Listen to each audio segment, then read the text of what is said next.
What is it? It looks like a dog. It's got dog man face, dude. It stopped. Oh my god, it ducked. Oh god. Fuck was that? Oh shit, that sounded like something splashing in the fucking water. I heard something whispering from the same direction we heard noises. Dead Appalachia is a cryptid and folklore channel focused on strange encounters, haunted places, and Appalachian legends. In this video, he heads into the rural mountains of Georgia to purposely break the so-called rules of Appalachia and provoke whatever might be hiding there. He begins by explaining the creatures people claim live in these mountains, from dogmen and Bigfoot to mimics, not deer, crawlers, and the Wampus cat. We are here in the Appalachian Mountains. Folks say that these areas are dangerous, haunted and teeming with dangerous creatures and cryptids. They also say that there are certain rules you have to follow, and if you disrespect or antagonize any of these creatures or entities, your ass is grass. His goal is simple: walk into the darkness, mock them, challenge them, and see if anything answers. The investigation starts in Lafayette, Georgia, on a muddy trail during heavy rain. Have I ever told y'all critters that I fucking hate the rain? The rain is very dangerous for a cryptid hunter, and really for anyone who wants to night hike often. The rain prevents you from being able to hear if something is walking near you, whether it be an armadillo, a raccoon, a bear, or a fucking leshy about to rip your balls off. It's just impossible to hear because of all the rainfall, and it can really make doing this dangerous. He explains that the rain makes the hunt more dangerous because it hides footsteps and makes strange sounds, harder to identify. Still, he keeps calling out into the woods, daring any cryptid to come after him. There are definite animals you should worry about. Anything from copperheads to boars, and yes, of course, bears. Bears are not as prevalent here as they are in some of the other Appalachian states, but they are out here. And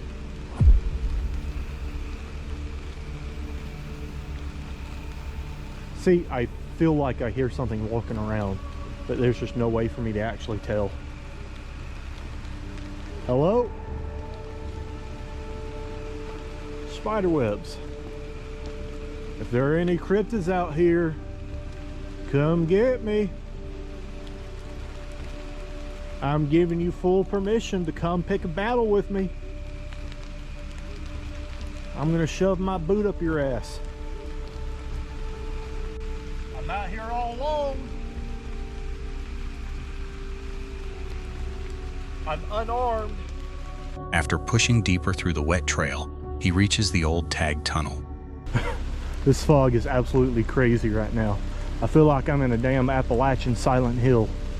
Maybe I am. Maybe I'm being punished for some type of perceived sin. Alright, critters.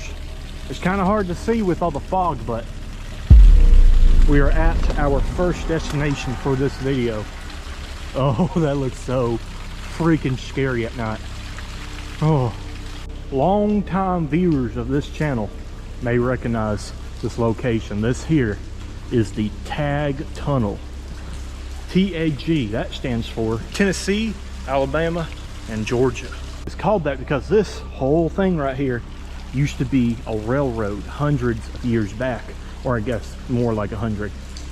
The fog around the entrance makes the place look unreal, and he explains that crawlers are said to hide in dark tunnels and caves like this. Even though the water inside is higher than usual, he steps in anyway. Inside the tunnel, the atmosphere quickly turns worse. He hears splashing in the water and feels something near his feet, forcing him to rush forward through the dark. Oh god, fuck was that? Oh shit, that sounded like something splashing in the fucking water. Oh, my thalassophobia. It's getting to me and I'm only knee deep.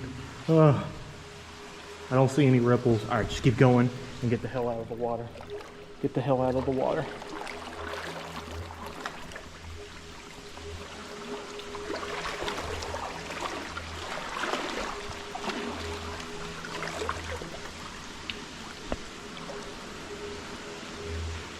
I swear to God, I just felt something swimming around my feet. Nope, nope. Get the fuck out. Get the hell out of here.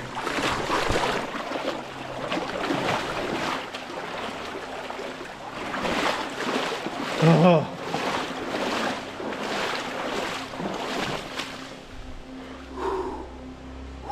I did not fucking like that. I'm sorry for all the language this early into the video, but man, this is freaky deaky, dude. Later, he keeps hearing strange inhuman noises deeper inside the tunnel, but the rain and dripping water make everything difficult to confirm. I swear, I keep hearing noises. Fucking inhuman noises too, like weird squawks. I just hope the camera is also picking up on these noises over all the damn water. He uses a spirit box, EMF reader, night vision, and thermal camera, but nothing clear responds. He does find strange claw-like marks on the tunnel wall and a deep hole that looks like something could hide inside. You see that?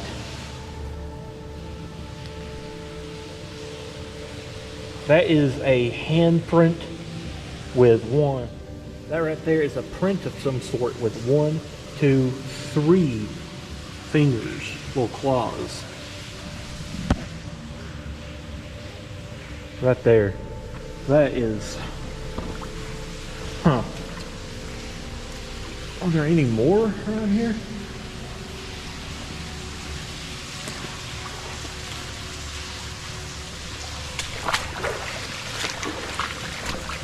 There's something right here. This one here is 2 marks rather than the 3. That one doesn't look like a straight paw. After leaving the tunnel, he continues down the trail and hears movement in the woods. This area is quite isolated, and this trail I'm on goes for quite a bit of miles. So, you hear that weird distorted ass sound right there? That was disconcerting. I'm not afraid of you in the slightest. Come and get me. In the woods. At one point, he thinks he sees eye shine, but whatever it is disappears before he can confirm it. Becomes threatened by me. I see eye shine, I'm pretty sure, right there.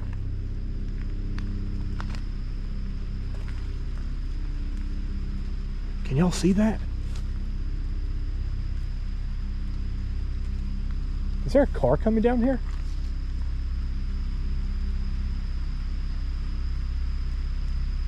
Surely not.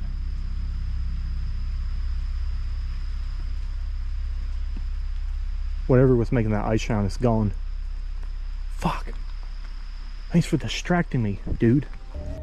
With little activity, he decides to nap on the wet ground while recording with night vision. Later, while editing, he notices strange noises near him during the nap that he missed in the moment.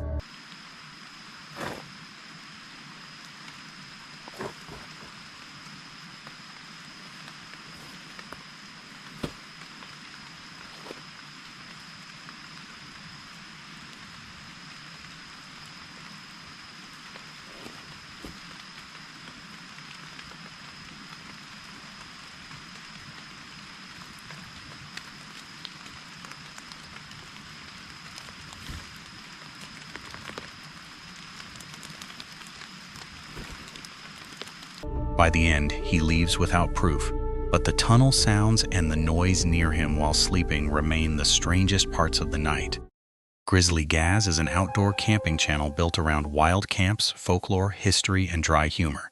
In this video, Gaz heads to a strange rocky landscape with his dog Fendi, exploring a place tied to old legends, pagan stories, wizards, UFOs, and even a famous film location.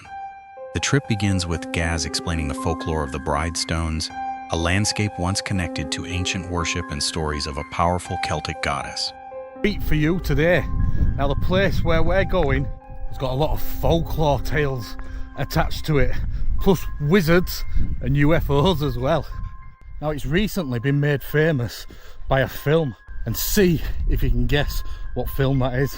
He shares the tale of Jack Stone and Nan Moore, the supposed guardians of the rocks, and how villagers tried to destroy the stones before a scream frightened them away. As he walks through the boulders, Gaz searches for the spot made famous by Wuthering Heights. So let's find where this notorious scene from this film was captured. I believe it's just over here. Now I believe on top of this rock is where the famous scene was filmed. You probably won't be able to tell from this angle, so let's get down and get a better look. Now just imagine a naked man up on top of these rocks, and a naked woman as well. Shall I go recreate it? Go up there and take all my clobber off? No one wants to see my hairy ass. He jokes about recreating the scene, then points out the house stone, said to be where Jack and Nan once lived among the rocks. He continues exploring the area, showing the strange rock formations, the wide moorland views, and the bride and groom stones. That upright, like a rugby ball on a cone, that's the bride, and that apparently is the groom stone. So the groom stone got demolished, but the bride... The groom stone is broken, while the bride stone still stands, adding to the eerie old legends surrounding the place. Later, Gaz settles down out of the wind with Fendi, talks about the rewilding project on the moor, and waits for the last walkers to leave before setting up his stealthy tent beneath the rocks. What do you reckon? It's more stealthy colour, that, isn't it, than the grey that it was. Let's look at it from this side. Hey, look at that. You wouldn't tell that that's a boulder, would you? Yes! After dark, strange sounds begin, Gaz hears what sounds like wind chimes in the distance. Can you hear that?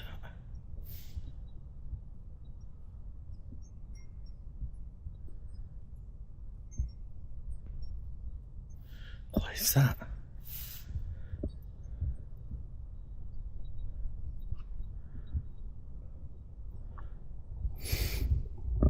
Doesn't smell like it, please. Whatever it is. Sounds like wind chimes. Then notices people still walking near his tent late at night. People still out walking dogs and that. Why is there still loads of people wandering about on moors? What time is it? I don't know where my phone is. Where's my phone? Two women pass so close that they do not realize he is there until he turns on his torch, proving how well hidden his camp is. In the early morning, he wakes again after hearing distant screams. 20 to 4 in morning. And I can hear that. Well, I've been hearing like screams. It's really weird.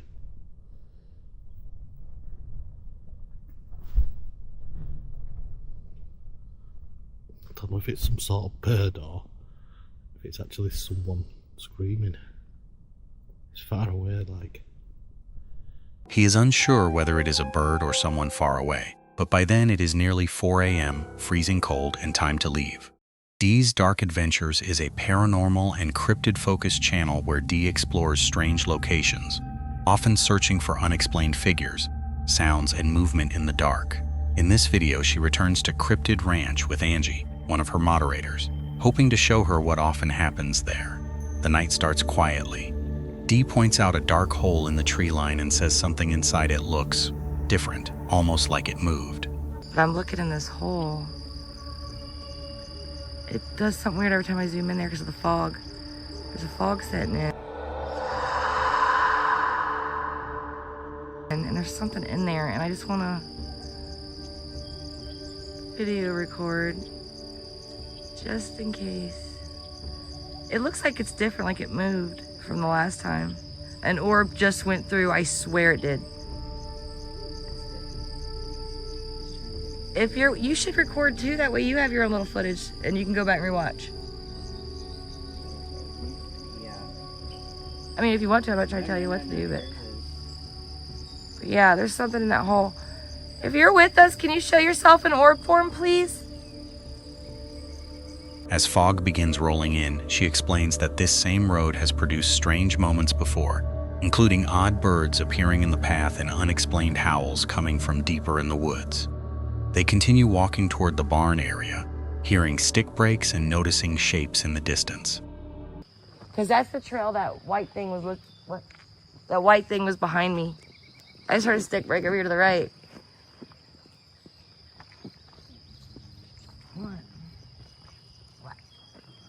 Dee keeps zooming in on the tree line because several spots seem to shift or look like something is watching them. At first, nothing is clear enough to confirm. As they move into the field, the fog grows thicker.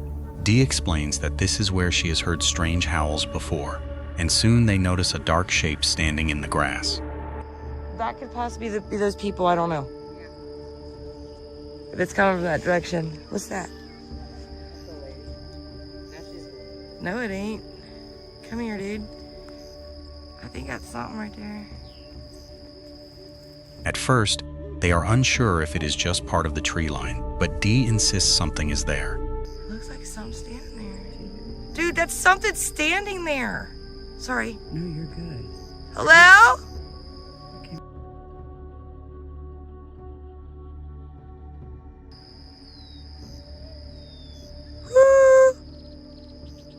Then the figure appears to move. It is tall, dark, and walking through the grass toward the fog. Something moving right there, black. Right towards us. That's way in there, guys. Hold on. That's tall, okay? This is up to my chest. Hello? What is that? Hello? That's not a dude. No. That's not a person. That's tall. Hello? It's blinking and out, dude. It just did some Right weird there. cloaky thing. It's getting taller and cloaky weird. Yes. You can see its knees going up. It's moving. It's moving. We got it right there. What is Hi. happening? Hello? Hello? It stopped. What is it stopping for? Oh my God, what's it Now doing? it's moving fast. It's doing so. Oh my God, I'm excited. Sorry. No, you're good. It's moving. See, guys? It's blinking like I just saw the tree behind it. Like it's see-through. What is it doing? Mine is so pixel. I mean, it's not It's pixelated. There's nothing you can do. do. Look, you can. Oh! Dee says it looks too large to be a person, and both women watch it blink in and out, almost like it is cloaking itself. What is it? It's moving towards It looks like a the barn. dog. It kinda looks like- It's got dog man face, dude. Hello?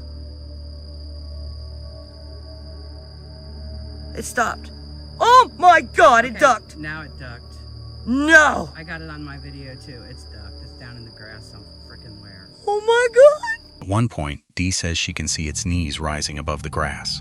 After reviewing the footage, Dee believes the figure may have changed shape, becoming taller, darker, and more transparent before dropping into the grass. It stopped. Oh my God, it Okay, ducked. Now it ducked. No. I got it on my video too. It's ducked. It's down in the grass some freaking where. Oh my God. Okay, I'm sorry. I'm geeking.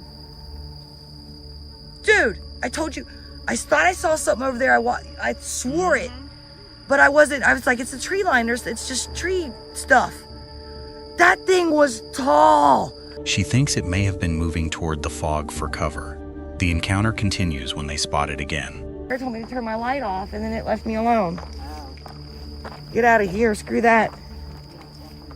Ah! Dude. Dude, it's still there. What is that? Hello? That's big, Angie. It's looking right at me. Get over here. Get over here. Get over here. Look at my phone. Hello? Yep, it never went away. Oh my God. What's it doing? It's just standing there, right? It's not coming?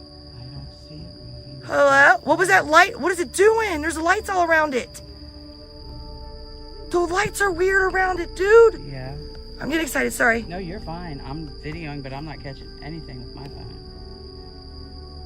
We got to get out of this field. There's another oh, wait. one. I see it. What's it doing? Wait. Is it coming towards us or is it walking back? What's it doing?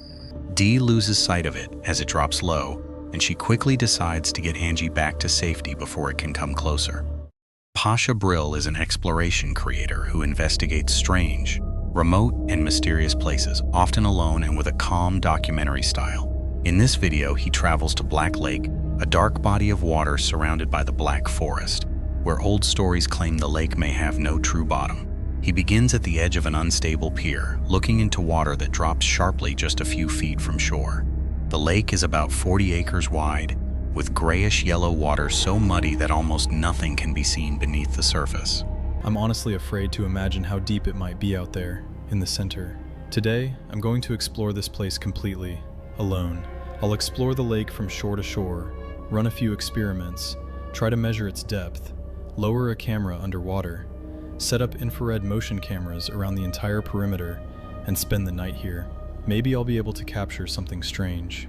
Over time, floating marsh islands have formed on the lake, and some are said to move across the water.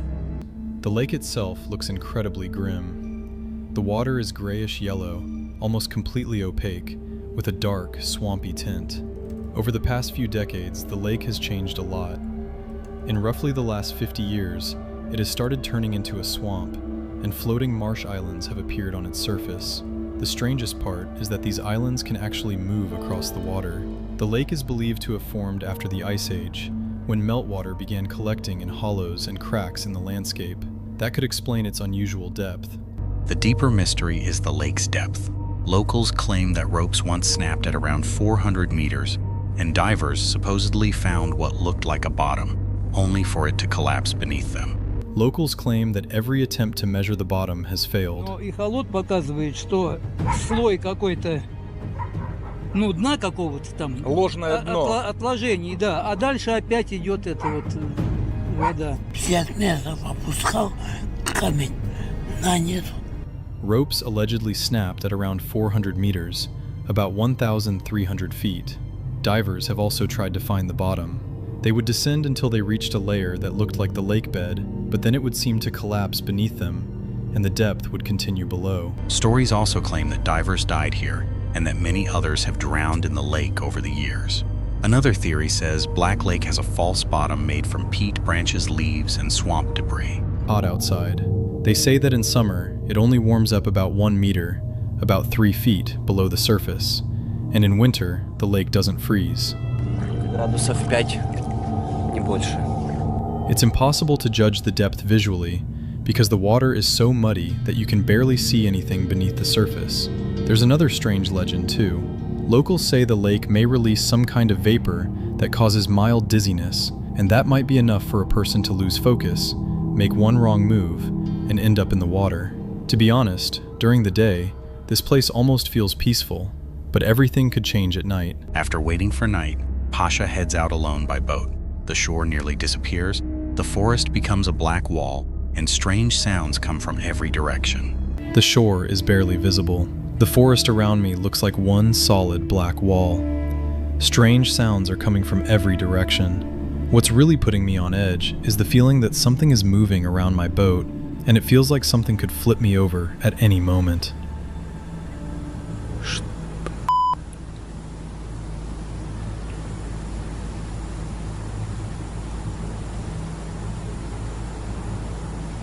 Что это,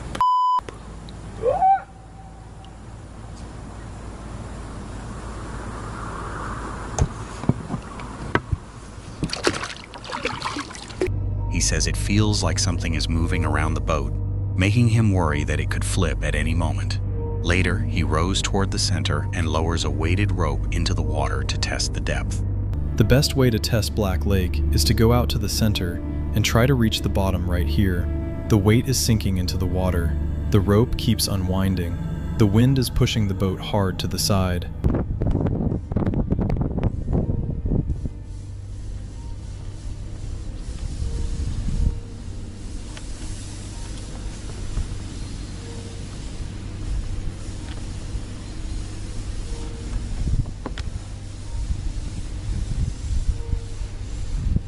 Такое ощущение, что тянет что-то снизу. The rope keeps unwinding as the wind pushes the boat sideways. After that, he lowers a camera beneath the surface, hoping it might reveal something hidden below Black Lake.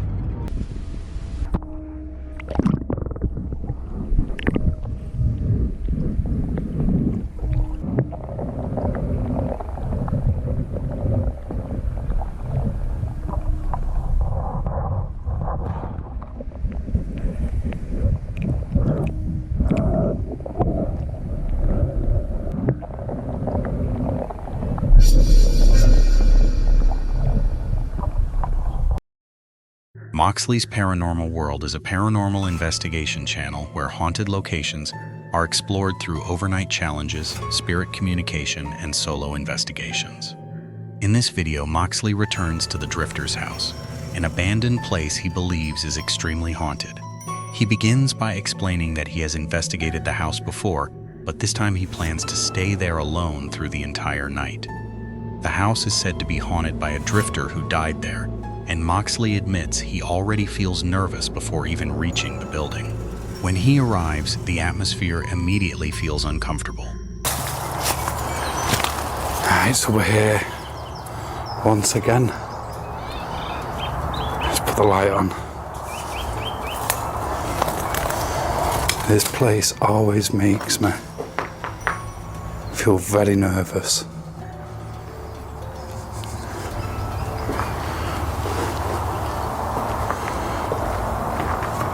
But now we've just got to find somewhere where we're going to put the bed up for the night. He checks the upstairs room where the drifter was allegedly found and discovers disturbing notes left behind, including messages saying "my house" and "get out of my head." But yeah, this drifter that's said to have unalived himself here, it's said his spirit still lingers within the building, and he's not too happy with anybody coming in under the covers. There's one there. Are these still the notes? Yes. So there was loads of these notes.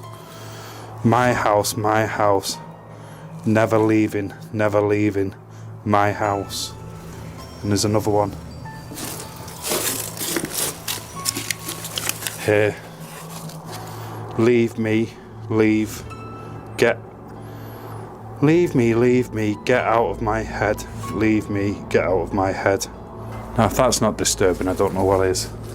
After checking the outside barns and making sure nobody else is around, he changes his plan. Just has that haunted house vibe to it, doesn't it? Yeah, so we've got the barns here. I don't think we've ever really been into the barns, but I can't see anybody. I'm just hoping nobody's gone into the house. Right, we're going to find out, aren't we? Let's go back in. Right, back in the house. So, change of plans. What I'm going to do, rather than sleeping here, I'm going to go upstairs to where this drifter supposedly was found unalive. Because the last time I was here and the time before that, most of the activity was coming from that room. So let's go put the bed in that out, because it's going on 20 to 9. Instead of sleeping downstairs near the exit, he decides to set up his bed upstairs in the room where most of the previous activity happened. As night falls, he hears strange noises and notices something moving near the doorway. I just got a bad feeling, and I don't know what it is. It's such a bad feeling.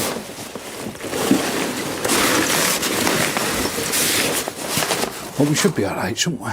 He tries to convince himself it could be a bat, but the feeling in the room only gets worse. Later, he uses the Spirit Talker app and receives names like Leonard and Benjamin. The app warns him that he is not safe, while shuffling sounds seem to come from the hallway and downstairs. Around midnight, he hears what sounds like walking on the stairs and voices below him. Right. Wait. Yeah, the mic's on.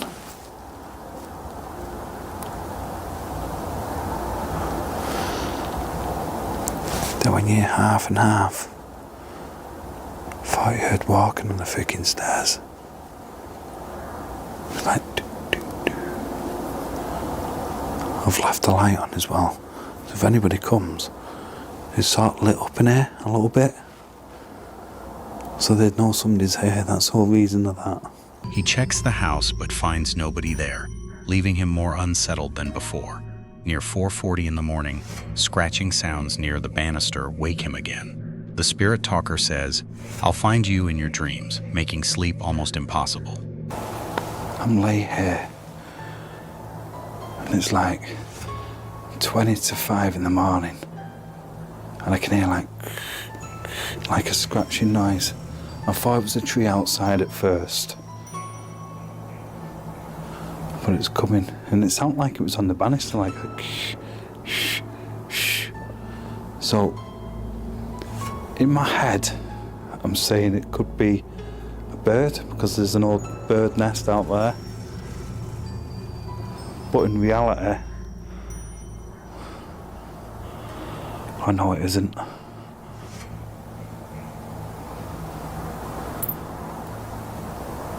Benjamin. Right. Oh my God, I just kicked my tripod over. Benjamin. I said Benjamin as well. I could be wrong. Is there two spirits here? Two separate people? Spirit talk has gone very quiet. He's not said anything for a good 10 minutes. By morning, Moxley is exhausted but relieved to see daylight. He packs up and leaves, convinced something was inside the house with him. Smithereens is an exploration channel where remote places, strange history, and unsettling encounters are brought together through overnight investigations.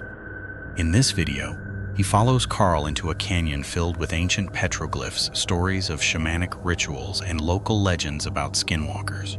The trip begins with Carl explaining that the cliffs above them contain petroglyphs that may be over 10,000 years old. Soon after, the atmosphere changes. While sitting near the rocks, they both hear disturbing sounds from different directions. I heard something whispering from the same direction we heard noises.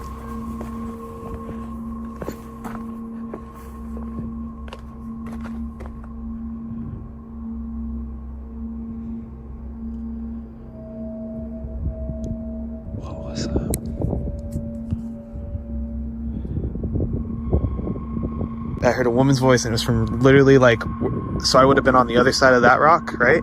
Yeah. It was literally just beyond there, like where we were hearing the weird noises. See, because I heard right down to the left. It felt like it was only maybe 20, 30 yards away. It sounded like a woman going, like she was crying. And I pulled my phone out and started filming because it felt super creepy. Like somebody crying.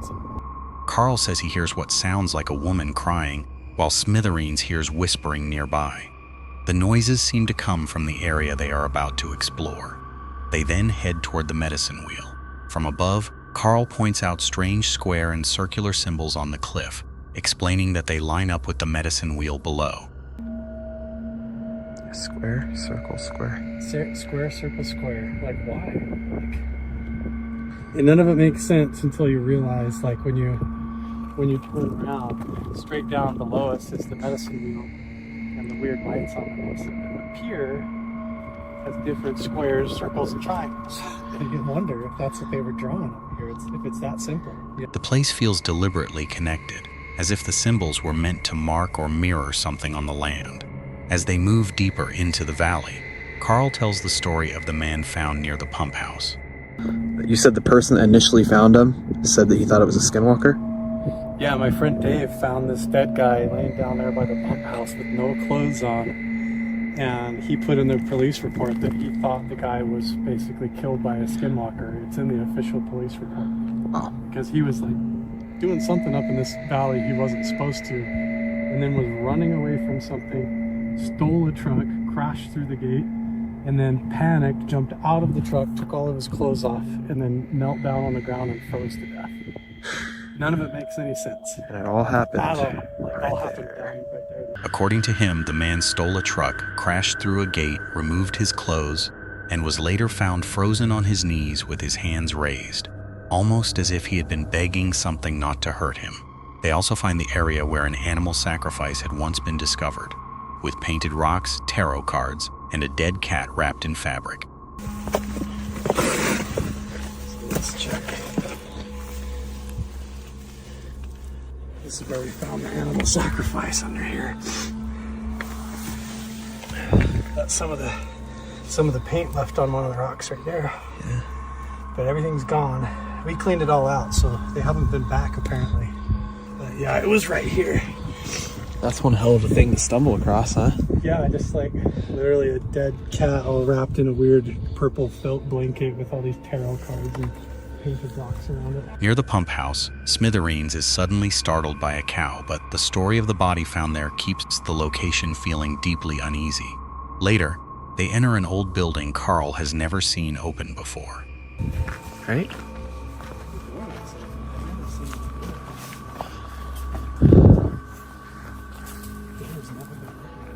Well, that's ominous. Hello? Anyone there?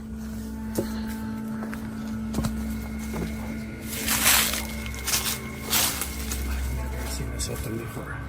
Inside, they find signs that people may have been staying there, which feels almost as unsettling as the paranormal stories surrounding the place. Carl then explains that a reenactment project once tried to build near the medicine wheel. There was a lady in the 1980s who they got together a bunch of money. She was a member of the Mormon church. Yeah. And they have like a Polynesian reenactment center in Hawaii where they try to like recreate ancient Polynesia. And they bought this valley and they were going to try to do that here and do a Native American reenactment thing. Yeah. But after construction began, the woman behind it allegedly died. Money was stolen and the whole project collapsed. Finally, they enter the more sacred part of the canyon. Carl says people have become sick here before, and that this is where the strongest ritual activity took place. This is a part of the canyon that I don't goof around. Like I take very serious down here. This is where a lot of the actual time travel rituals reside. So it's really, it's really special. As they reach the medicine wheel, the canyon becomes strangely quiet. Then they spot glowing eyes watching from above, moving slightly as if something is spying on them from the darkness. It's so quiet. Why the hell is it so quiet? What's that up there? See that? See those eyes? You can clearly see them on the night vision. Look at the eyes. It's like spying on it. There it is, there it is. There it is. Oh, right there. It's still there. It moved to the right a little bit. There. Oh, it's still peeking at us. What the hell is that? Rugged Road Explorers is an exploration channel where Dave hikes into remote places to document old ruins, cliff dwellings, and hidden traces of the past. In this video, he drops into a quiet canyon after spotting possible dwellings from above the day before. I stepped back because I was looking down here, hoping I would see a rock that would, fit that doorway there. Dave begins by explaining that he had scanned the cliffs from the top but could not properly mark the locations. So he now enters from the valley floor to climb up toward them. Before reaching the ruins, he notices a carved pool in the rock, possibly a water source. So I want to show you this because it's so neat how everything's cut. The water comes through and cuts everything. And then right here, you have kind of a catch pool. And I don't know if it's fed by a spring or not. There sure is a lot growing here.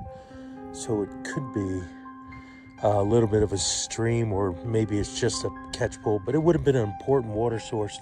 Nearby caves and ledges cut into the canyon walls show why this place may have been useful for people living here long ago.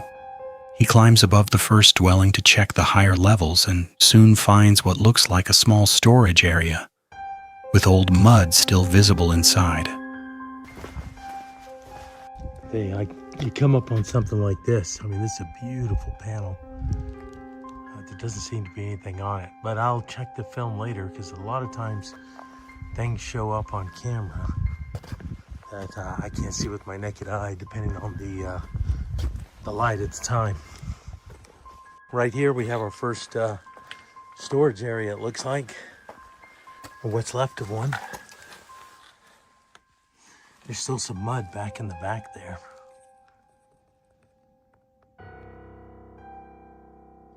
So it's like I thought, they they do use multiple levels, and this again is a perfect example of that. I'm not sure what they stored in there, but what I'm seeing right here on the ground, oh, let me get, are pine nut holes. On the ground, he spots pine nutshells, wondering if food may once have been stored there in pots. Dropping down to the main structure, Dave finds multiple connected rooms, thick wooden supports, smooth stonework, and possible doorways.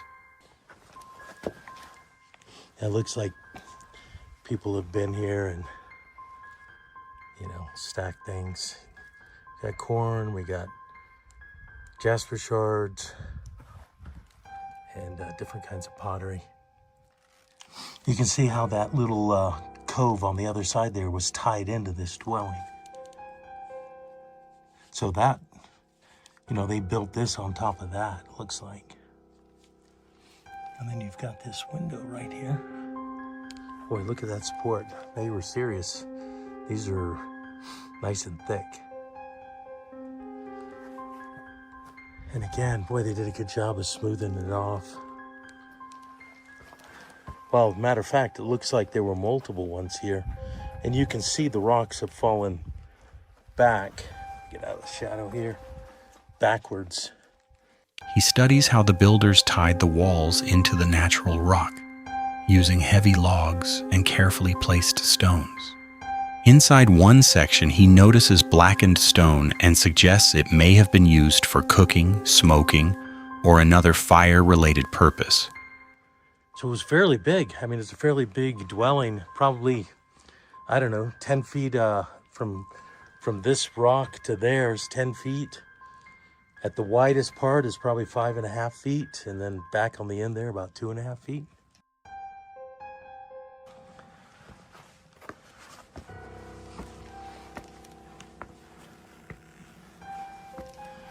And this was, you know, apparently they used this all the way along the front here.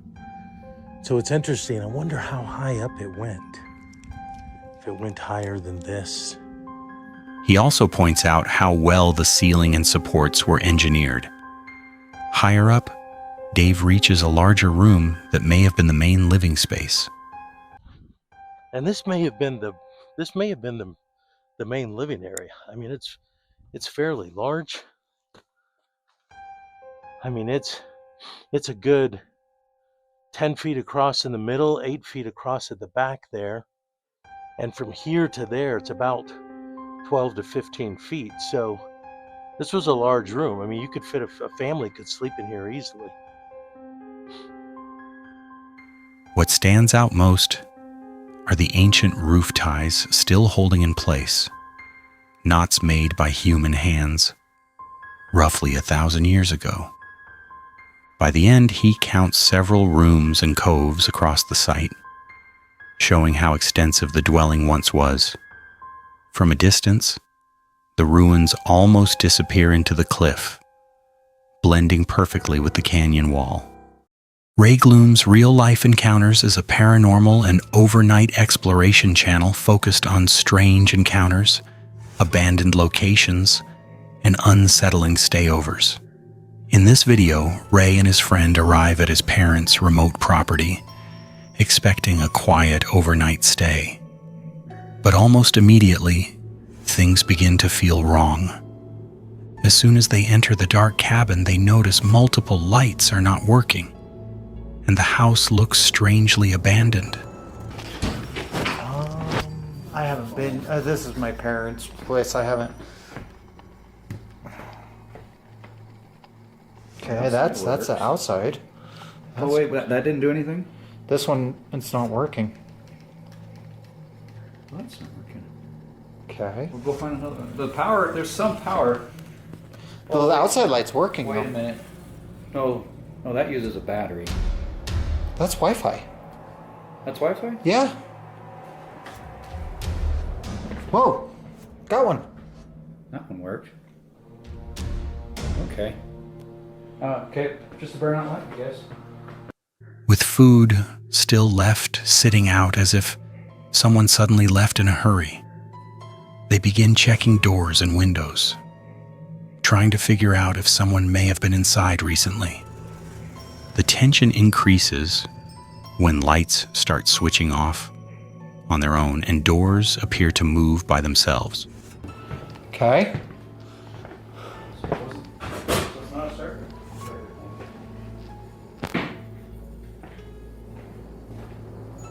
I just saw your door move.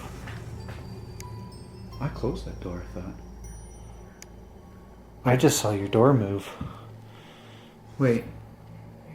Is that a TV running? Do you hear that? Listen. That was a little sound.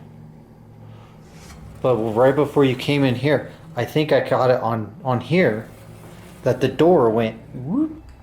Let me turn my light brighter. So You better not be this is all. messing with me. I'm not. I'll follow you.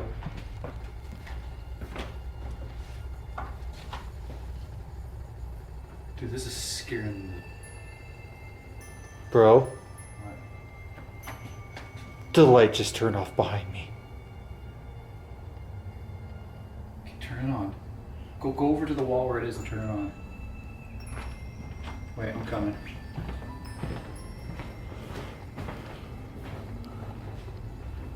Which one of these is it? There's one right here. Does this? I think this is it. Dude, I think. That's the light for this one. Dude. While inspecting the bedrooms, they discover one of the room doors has been completely removed and left leaning against the wall, which neither of them remember seeing before. I need to talk to my parents about that and see if they took the... But the door was on there. I can't remember. I thought it was on. Well, okay, obviously it wasn't. Because here it is. So apparently. So someone took the door off. I'm going to have to talk to my parents about that. Later that night, the atmosphere becomes even stranger. After hearing noises around the house, For Pete's sake, come on. I just got into bed. That hurt. Ray finds a real kitchen knife hidden underneath a pillow in the bedroom. At the exact same moment, a painting suddenly shifts on the wall by itself. There's like a rock under there. Whoa. Oh, that's creepy. Bro, that ain't no rock. Okay, that just creeped me out. Why is there a knife right there?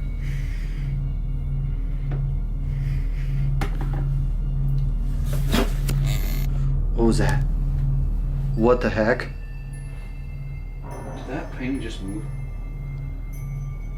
Dude, that painting just moved. I heard it. I heard. Right when I revealed the knife, the painting moved. Leaving both of them genuinely shaken. Believing a squatter may be outside, they attempt to leave and contact police, only to discover they suddenly have no phone service and the car will no longer start.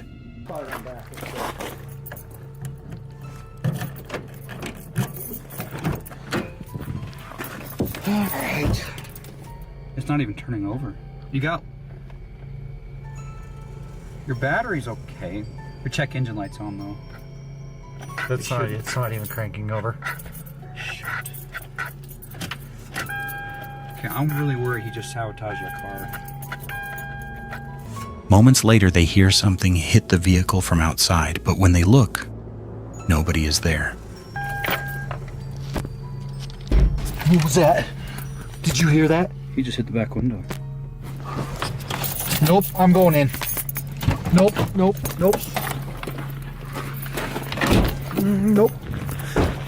Nope, I'm going in.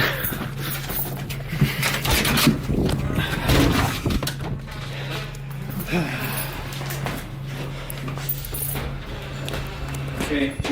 The next morning brings even more confusion. Windows and blinds that were closed the night before are now open. Water is mysteriously running inside the house. and the fireplace appears to switch itself on without anyone touching it. Hey, you awake? Did you leave the water running and the blind open? Water running? Yeah. No. The blind's open in the kitchen area and the water's running. We closed these last night. Do you think that squatter actually got in? I don't know. By the second night, both men are exhausted and unnerved. Strange lights appear in the bedroom again. They think they see movement inside the room and eventually decide to set up a trail camera before trying to sleep. That's not my light. That's not your light. Get on the floor and look underneath. That is really creeping me out. That's not your light.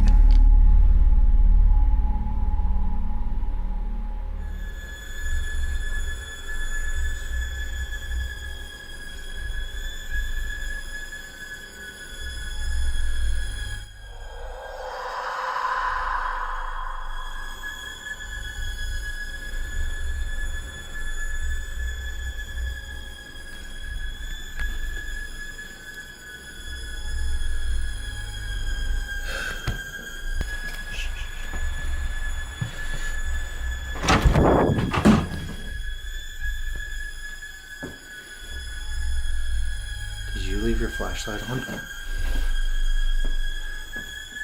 I left it in here. No, I didn't leave it on. The following morning, the car suddenly starts without explanation.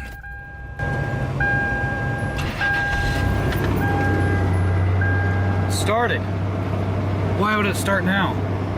Okay, never mind. Let's get our stuff. Let's get out of here. Let's go. And they quickly decide to leave the property behind.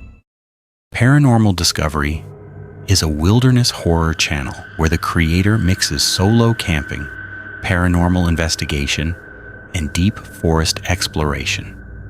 In this overnight video, he returns alone to the Deadlands with his dog Kia after a previous encounter with a mysterious entity called Audrey.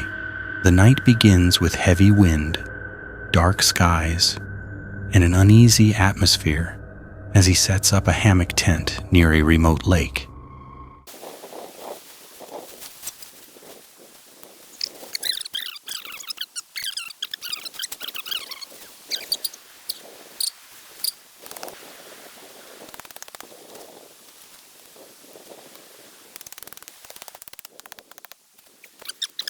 He explains that the area has become one of his main paranormal hotspots, and that Audrey may be connected to the forest and his dreams. As the storm calms, the video briefly shifts into a normal camping trip. Up in Cape Breton, still an abundance of moose. So many up there. It's pretty common, but down here in the mainland of Nova Scotia, we're running low, man. I guess what I'm getting at here is I want her to be on lead because I did research that dogs should be on lead just so they don't kind of interfere with the mainland moose out here and other wildlife. So it's not like she'll like go after one. She'll defend us.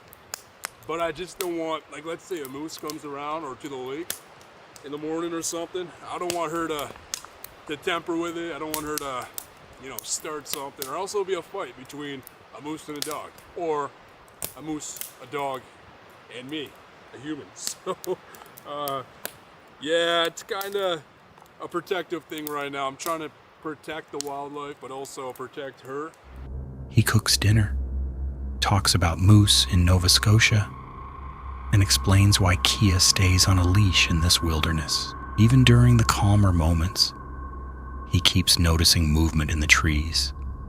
To kind of ponder about, I think something's moving back there. I keep seeing movement, and I don't know what that is. The hell? And says the forest feels alive around him. After dark, the Spirit Talker app starts producing strange words near the lake, including encounter, Gabriel, green eyes, and aggressive. Green eyes. Green eyes. Is Audrey around me right now? These responses seem to connect back to Audrey from the earlier investigation. I ran into an entity back there a few days ago named Audrey. Is Audrey here? Later, the atmosphere becomes more intense. Loud tree knocks echo through the woods. Violate. Violate? What the fuck is that?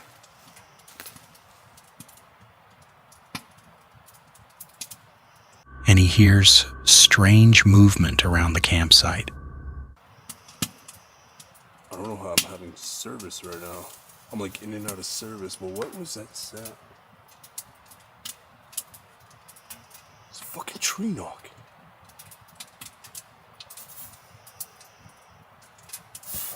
Oh shit. Oh shit. Holly. Holly. Holly, who are you? Man. Like, I actually wonder if anyone here has, like, that is unrelated to the indigenous folks. Like, I wonder if anyone's actually passed away here. He also hears what sounds like distant drums and begins checking the forest with a flashlight. Jesus. What's there? Hello? You know what's weird? So that's actually the hot tent making that snapping noise. But you know what's weird? I'm actually hearing like drums. Distant drums.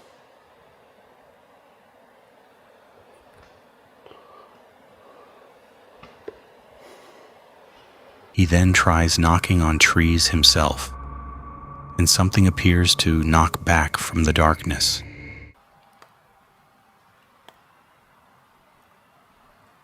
There it is again. It's replying back to me. Curious but nervous, he grabs bear spray and walks toward the empty campground near the lake while calling out for Audrey. Back at camp, he feels Audrey is nearby and wonders whether it followed him from the earlier location. Right now, just popping in here to kind of update you guys on what I'm feeling. It's very intimidating out there. I feel like there's a spiritual thing going on out there. I honestly feel like people are walking out there. I may seem psychotic. I'm like half asleep right now. By morning, the forest feels calmer, but he still believes Audrey may be part of an ongoing mystery in the Deadlands. Chad is an exploration creator known for late-night randonautica videos, abandoned places, and unsettling trails where strange clues often appear. In this video, he follows another randonautica point deep into the woods and begins finding objects connected to someone named Anna. The video starts with Chad entering a wrecked construction area beside the woods. The location already feels abandoned and uneasy, with broken buildings, flooded rooms, and fences leading toward a hidden trail. The point is somewhere here. It's somewhere back here. I don't really know where. But it's somewhere in this area. This is so creepy, man. This is so creepy. Look, they destroyed all of this. After entering the woods, he discovers rows of small locked wooden chairs that resemble a creepy miniature cemetery. These are nice benches, holy crap. Well, they got locks on them. Okay. I'm not sure what they would keep in there. Oh my god. Dude, this looks like almost like a little cemetery of little chairs. Look at how creepy that is. Around the same time, his camera's facial recognition begins detecting something in the trees despite nobody being visible. Thing here. My facial recognition again, dude, is pointing me that way. That's creepy. Oh my god, I'm gonna take a picture of that again and show it to you because I don't know why it's doing that. As he moves deeper into the trail, Chad starts finding random children's objects, including toy kitchen items and lost keys scattered through the forest.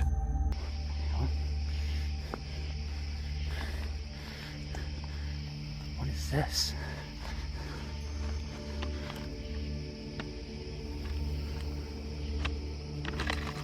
It's like a little freaking baggie here. It's a toy. I don't know. It's weird. Okay.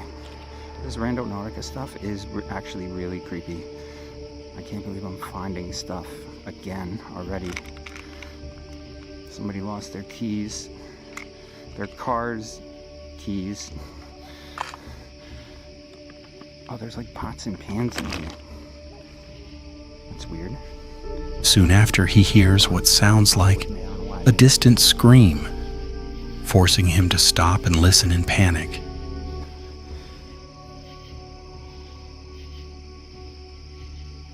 What's that? What the hell was that? Dude, that sounded like somebody screaming.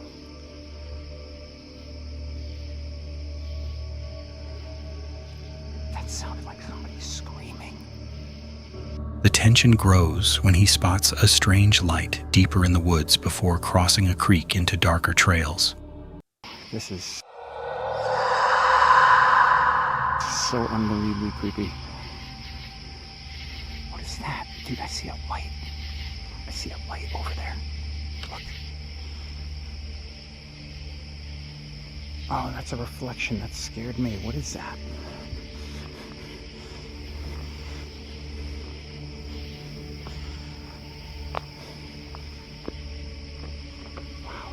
I can't even begin to tell you guys how creepy it is back here.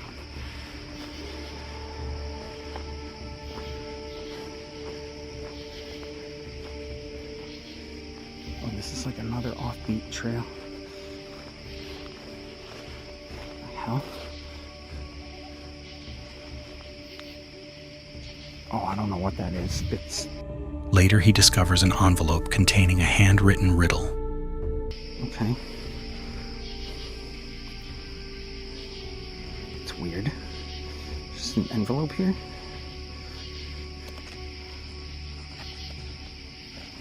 Whoa. What's it say? I am an odd number.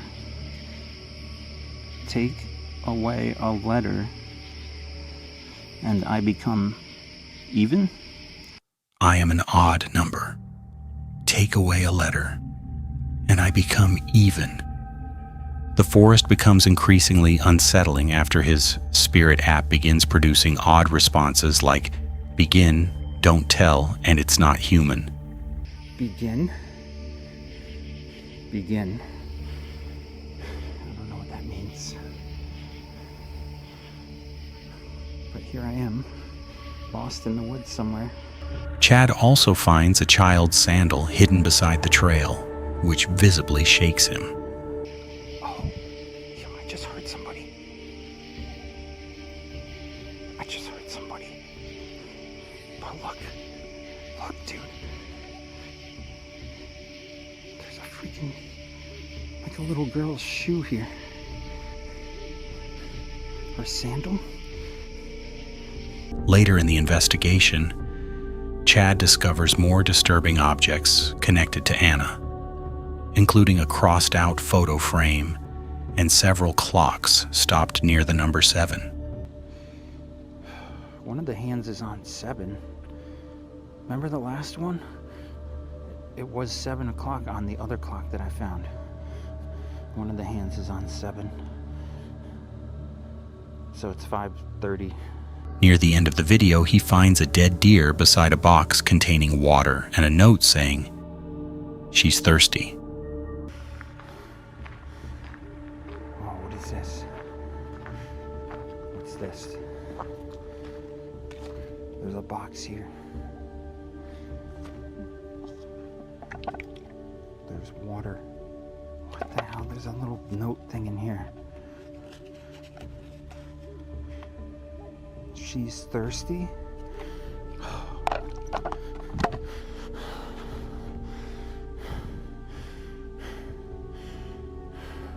Come out, man. Come out. Okay. Yeah, I'm gonna leave. I'm gonna leave. I assume that's about Anna.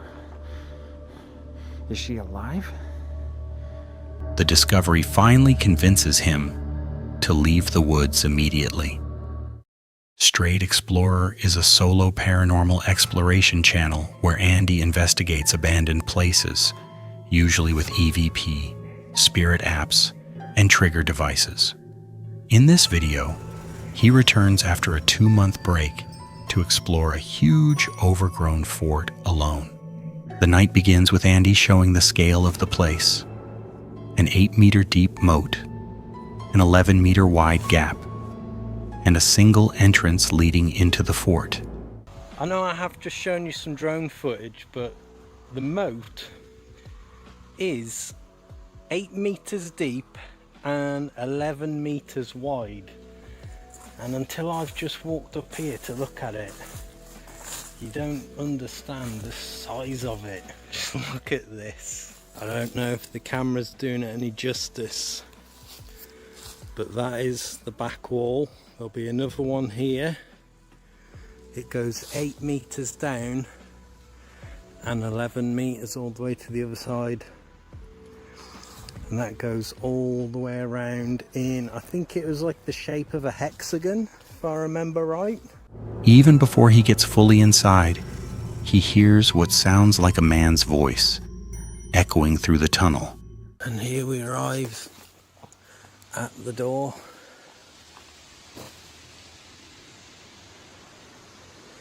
Jeez, man. So apparently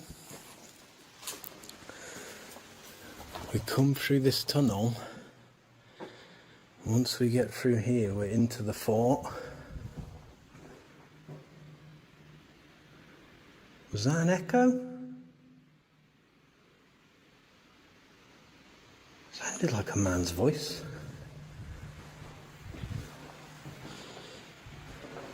So, I'm feeling a little bit rusty. I've had a whole 2 months break, and I don't know why I thought it was a good idea to come out on my own after such a long break into such a vast, creepy place. Once inside, he realizes how massive and confusing the fort is. The sun is going down, the paths are swallowed by plants, and he worries about getting lost in the dark while searching for the underground tunnels. After pushing through the overgrowth, Andy finds the tunnel entrance and steps into the lower chambers. Oh man, here it is.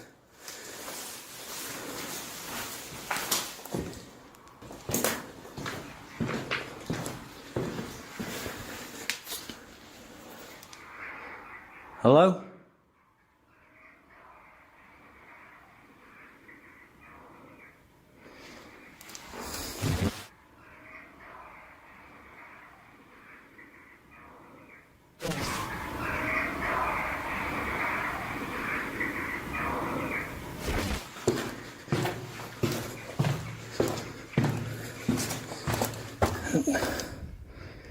See daylight at the end. The rooms are huge, cold, and filled with strange details, including bones scattered across the floor and unexplained rumbling in the walls. Bones everywhere. And they're all exactly the same bone. Like, if there's any bone experts out there, what are they? Why is there so many of them? He begins calling out, asking if any spirits want to communicate.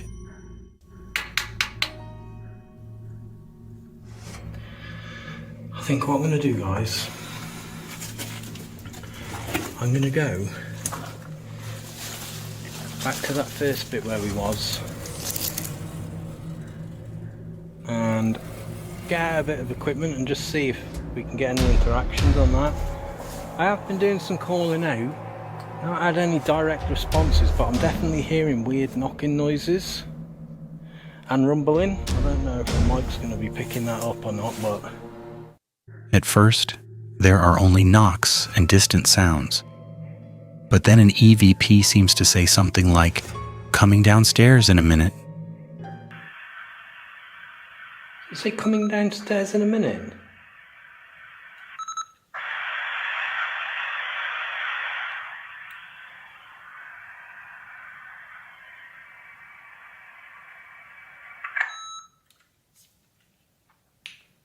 I feel like that says coming downstairs in a minute, which is kind of odd because I asked about the knock upstairs. Which unnerves him because he had just mentioned hearing a knock from upstairs. The activity grows stronger when he sets up a light device. It responds almost immediately. This on what I'm holding, you can use it to say words to me. If you are here, can you try and touch that device on the floor to let me know that you understand? What I did want to do was use seer, but no way. Straight away. So you understand? I assume that's why you've just made that light up green.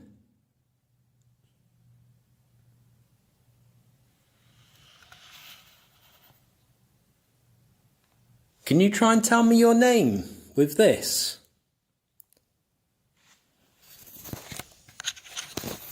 What I was going to say, I wanted to use seer, but it needs an internet connection to use the AI to generate the images, and there's no signal down here.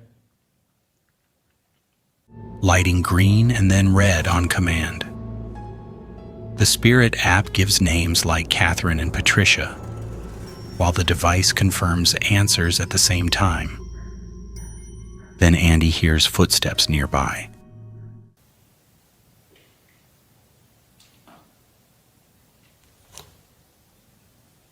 I can hear footsteps.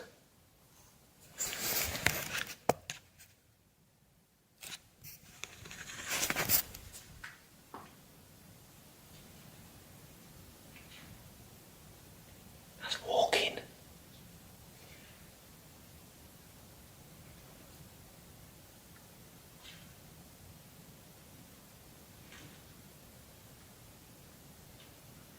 Hello?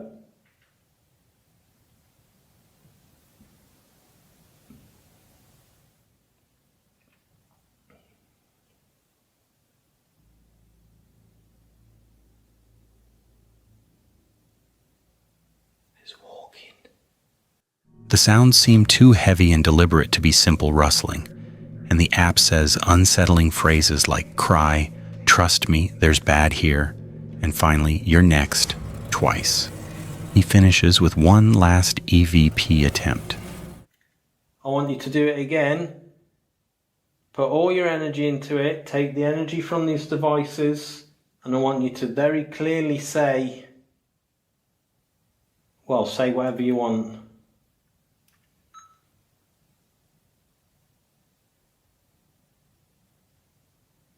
Still hearing unclear voices and movement, before deciding the fort has gone quiet enough to leave. What's Up with James is an outdoor adventure channel where James explores abandoned places, camps in remote areas, and tests how far he can push himself alone. In this video, he finds an abandoned mine site and decides to camp there overnight. James begins by exploring the old mining buildings. The first structure is strangely covered in shingles even over the door.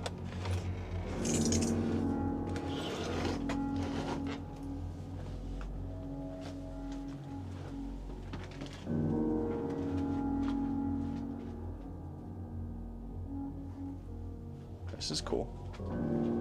and inside he finds old drawers, a built-in wall refrigerator, rat droppings, and a tiny shoe. Nearby he checks a larger shop or barn filled with old metal, roofing material, and signs that someone may have lived there while trying to work the mine again.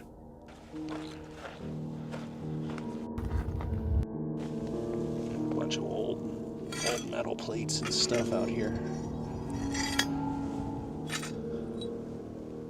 It's crazy. He then follows an old PVC tube into the brush, unsure if it once carried water from a well or served some mining purpose. If it was heading down this way, cuts through there, let's see. Looks like it wraps back around actually.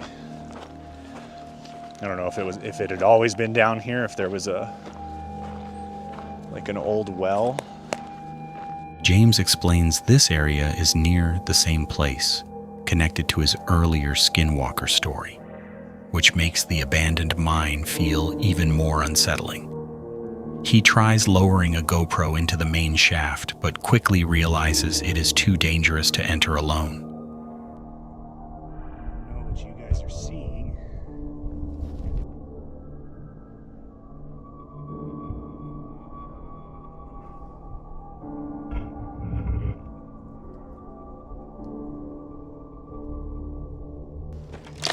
It really doesn't look like there's an option for that though.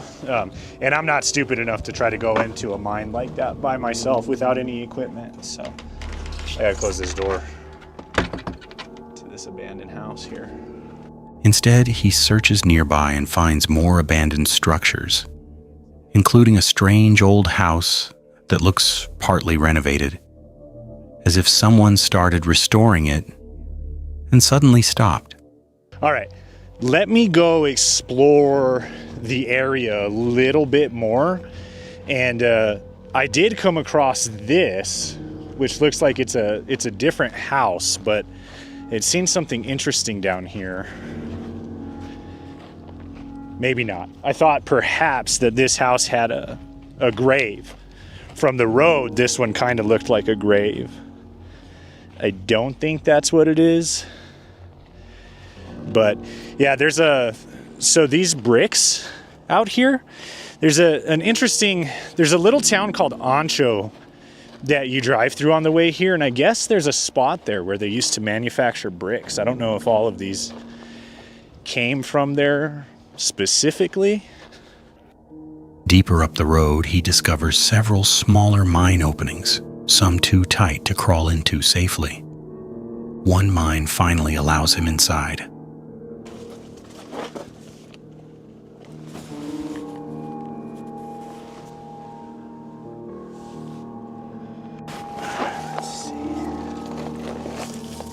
Well, this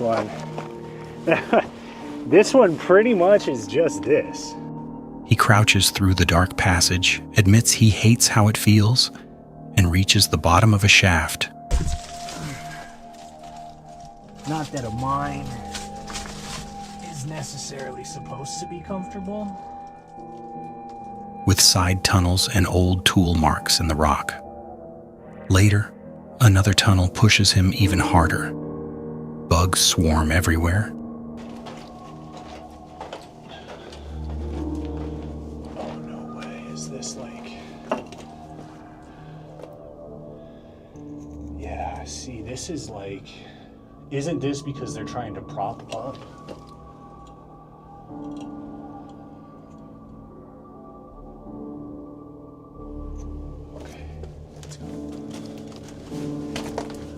He finds a dead hawk inside, and altogether on the way out, he accidentally headbutts a bat.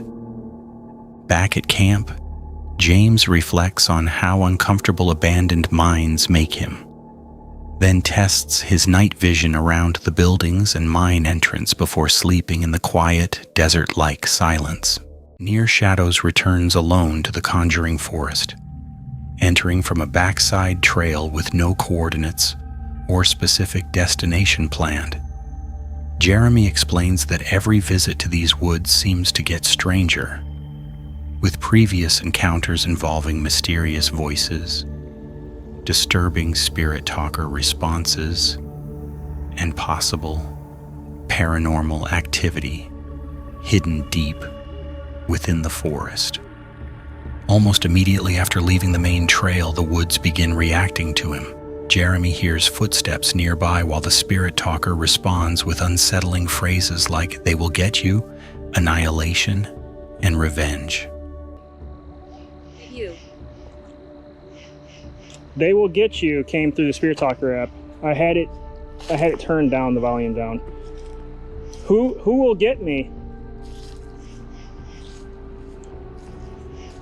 Oh, every time I come in here. This is like the creepier area too. We're gonna go somewhere we have never been before. We're just gonna pick a spot and we're gonna just go off trail. The deeper he pushes through the brush, the more intense the atmosphere becomes, especially once the app warns him that the witch is here. Where did you go? Ah! Ah! The land. Ah! Shit.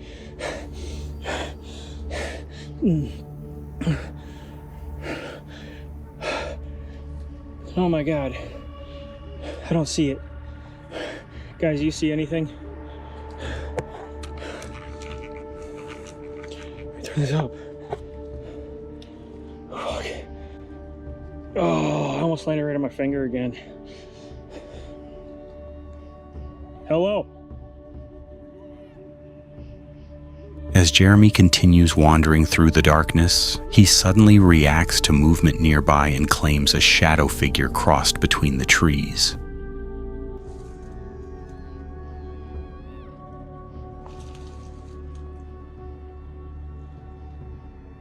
Who is that? Oh shit, shit, shit. Oh my God, what is that? What is that? Oh shit. Oh my God. Oh, it's right there. Oh my God. Oh, there's a shadow that just went right across that path right over there. That was a shadowy figure.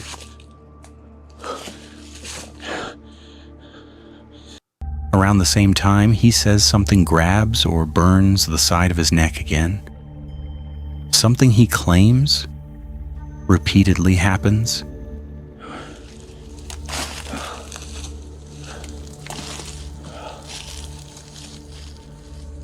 Hello?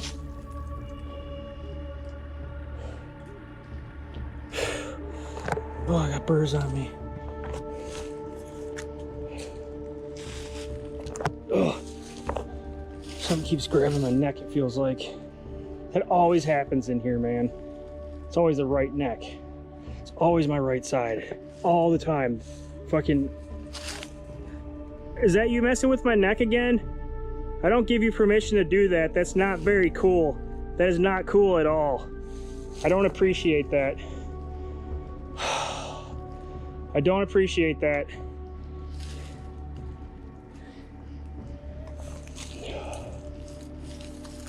Can you do something to prove that you are here?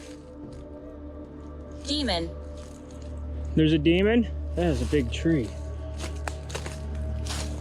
Why is there... What is this? Further inside the woods, Jeremy discovers strange rock formations, possible burial mounds, and unnaturally twisted trees. Like you were saying earlier, there's missing children. Kids have went missing in here. There's all kinds of things that have happened in these woods. You see that though?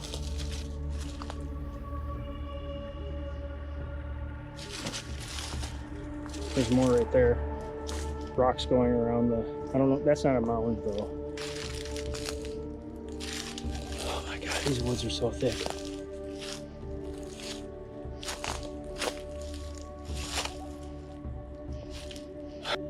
He becomes increasingly convinced that something unseen is following him after noticing a single leaf moving completely on its own while every surrounding branch remains perfectly still. Is that you? Look at this leaf. There's no other leaves are doing this.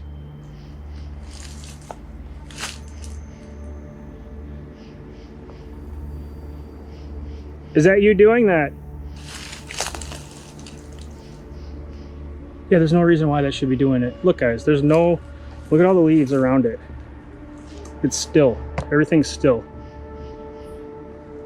Hello? Look, it's still doing it.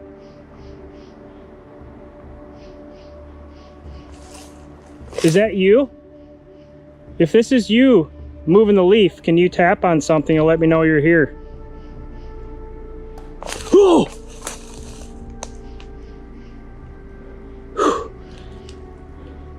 Ah! Oh God. Yeah, I don't know what the hell that was.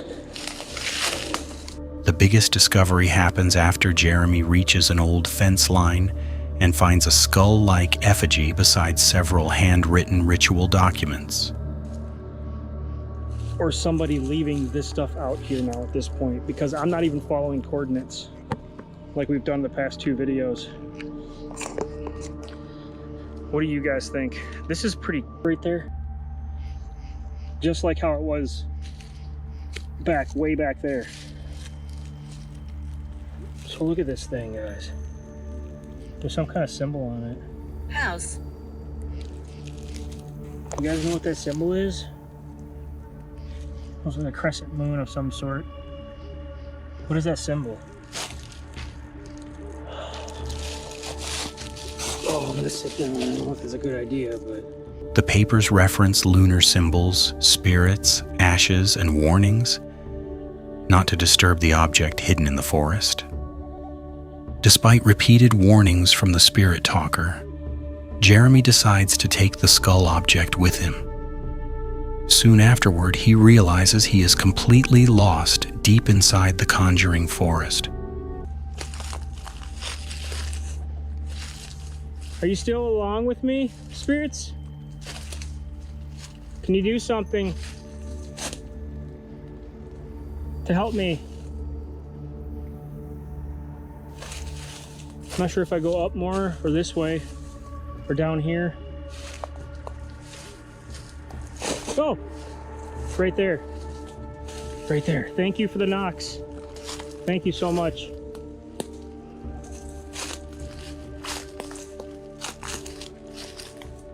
While hearing knocks, footsteps, church bells, and strange voices echoing through the darkness around him.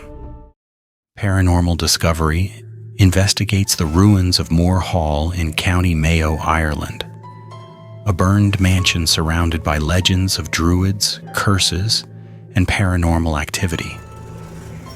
Before even entering the property, the team explains that locals believe the land was cursed centuries before the Moore family built the estate in the late 1700s. We actually found out coming here that even before the building was here, this land was cursed by druids, which kind of leads into the misfortune of the family that lived here. The building itself, the Moore family, so the Moore family actually knew the land was cursed before they built this mansion on it, and soon after the mansion was built, the person who built it actually went blind. So a lot of people think that has something to do with the cursed land, and then also too, his son passed away from, I think he was held captive by the British, and he was actually killed by them. So he died. The husband lost his vision, and then the whole manor caught on fire. So during the Irish Civil War in 1923, the building was torched, and now it's just in complete ruins. So as they explore the mansion during daylight, Chelsea claims she senses a female spirit pacing through the ruins. Okay. hello? Wow. Any spirits in here? We come in peace. I definitely definitely feel like a feminine energy in here. Oh, really? A feminine? Feminine. Yeah. Like pacing, feminine, but like she's happy, but she's kind of confused on what's going on. Soon after, both investigators begin hearing footsteps, movement, and unexplained noises coming from inside inaccessible parts of the structure. Once they finally climb inside the abandoned mansion, the atmosphere quickly becomes heavier. The investigators repeatedly hear loud running through rooms they cannot access. You hearing that? Voices? Voices?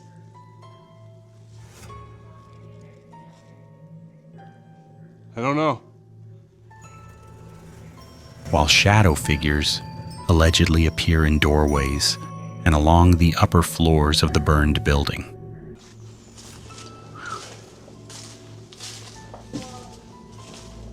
What? Where are you?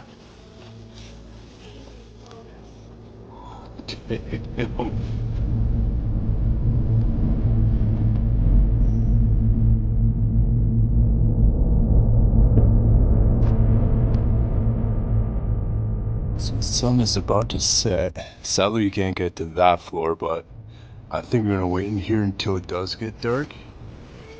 I can see why it's actually really creepy. Like, really creepy. Like, this is something out of Harry Potter, hands down. Vines growing through the concrete. All up there.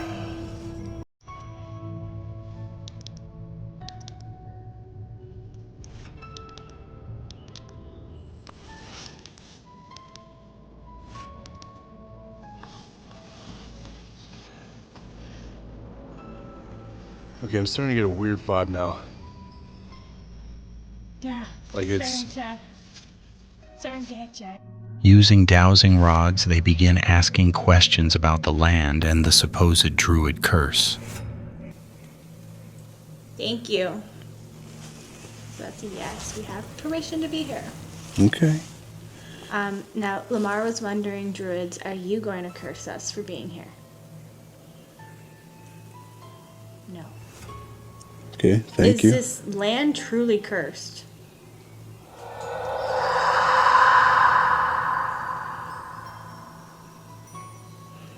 Whoa. Yes. Whoa.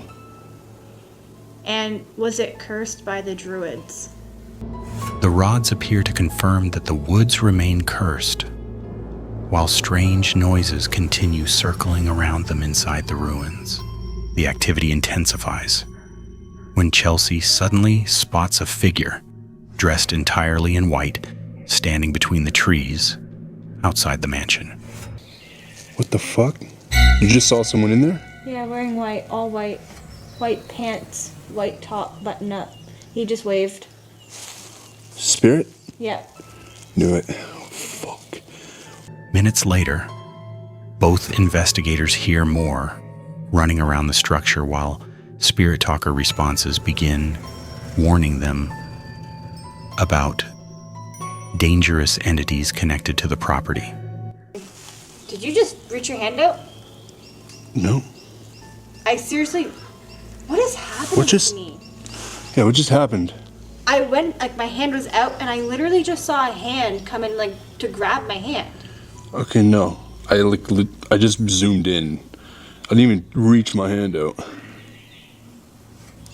I can't explain what's happening. Like, this... Like, I feel like my intuition is so strong here. After night falls, they move deeper into the surrounding forest, where whistles, knocks, voices, and movement echo through the darkness. Oh shit, a voice! There's a fucking voice! Which side did that come from? Not came from ahead of us, I swear. There's a voice. Hands down. Let's keep going. Right ahead of us. Oh shit! What? Fuck yeah! Right there! Joe, someone's at the house. Whoa, whoa, whoa. Literally, someone's at the house, I swear. It was right ahead of us. Let's go check it out. Whoa. The investigators believe something in the woods is attempting to lure them farther away from the mansion. Near the end of the investigation, Lamar suddenly becomes physically ill near the entrance of Moore Hall. Whoa. Oh, shit. You okay? Oh. Bub, what's going on? I don't know. I'm getting this weird headache right now. This is really bad. Is it like, where is it on your head? It's in the front and on the left side. Okay. Oh. He experiences intense headaches, nausea, panic, and shaking, while insisting that an oppressive entity is affecting him directly. By the time they leave the property, both investigators are convinced that Moore Hall is far more than a ruined mansion. Between the shadow figures, strange voices, and overwhelming feelings inside the ruins, they believe something ancient still remains hidden within the cursed Irish forest.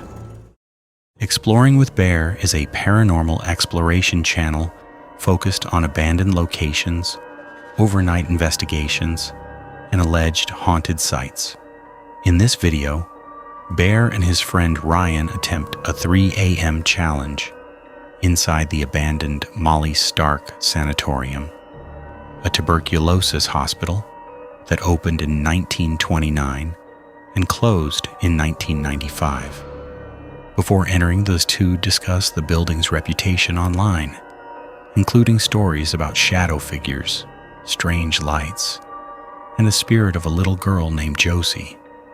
Google, and pretty much every single hit that came up had to do with the place being haunted. You know, so there's tons of stories about it. Tons of people are going there to try and get something on camera. Maybe we can be the lucky ones to do it. Man, I hope so. Yeah. Already that's haunted, that has a story of a little girl scene there. Molly Stark, little girl. Yeah, and they are, I guess, historically or mythologically or whatever, they are known as tricksters, like you said. Right, liars, yeah. Yeah. I'm a little 6-year-old helpless little girl. Right. Talk to me, man. I'm excited and nervous. Yes, a little bit of both. So Bear also shares his belief that many hauntings may actually be demons disguising themselves as harmless spirits. Once inside the sanatorium at nearly 3 a.m., they begin exploring the lower levels with a Spirit Talker app and a K2 meter. The atmosphere quickly becomes tense when the app says phrases like, "I was hung and should be scared." So over there, how were you saying we were scared to come here earlier? Yeah. It just said, should be scared. See that top? That was the last thing it said, should be scared. Should be scared. Huh. Well. While the K2 meter suddenly spikes for no obvious reason. Do you feel anything? I'm getting nothing. I feel pretty safe, but It's jumping. yeah. Can you make that go to red? It's almost there. Can you knock it out of my hand? As they continue through dark hallways, kitchens, elevators, and flooded rooms, Bear hangs a glow stick to see if anything paranormal will move it. The two repeatedly hear unexplained noises, including metal banging, footsteps above them, and possible movement deeper inside the building.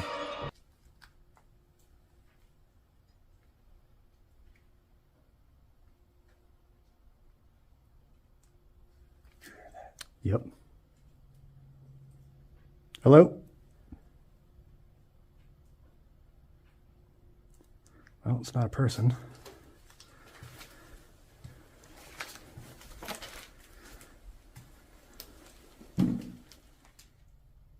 Hello?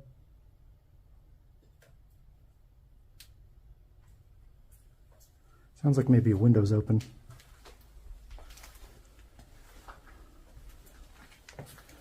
Like all the windows are open. Yeah.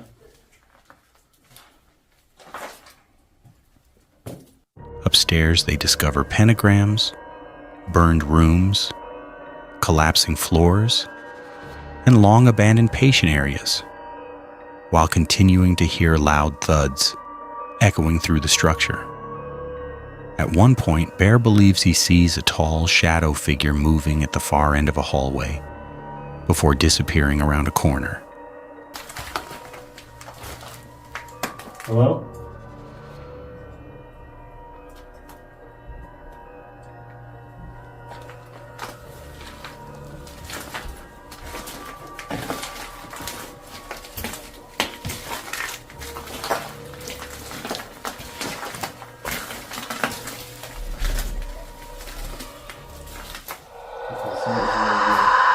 Noise, or did you see something? I seen something. I don't know if it shoots back this way, but when I come around the corner, it was like, looked like all the way down at the end of the hall, something, it was like a tall shadow that went Off to the right there? over this way. Interesting. Yeah.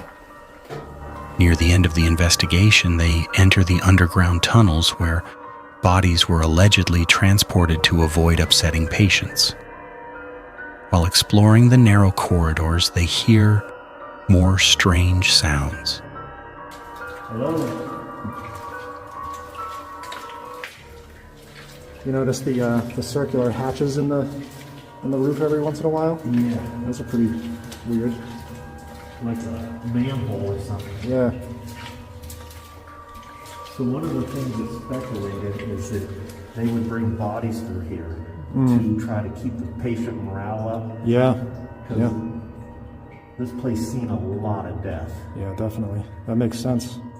And so I guess, they think they were, and there's supposed to even be like a graveyard here of like people they didn't know or didn't have anybody, unmarked graves. Yeah, there usually is at Discuss reports of apparitions seen there in the past, and attempt one final paranormal session before leaving the sanatorium.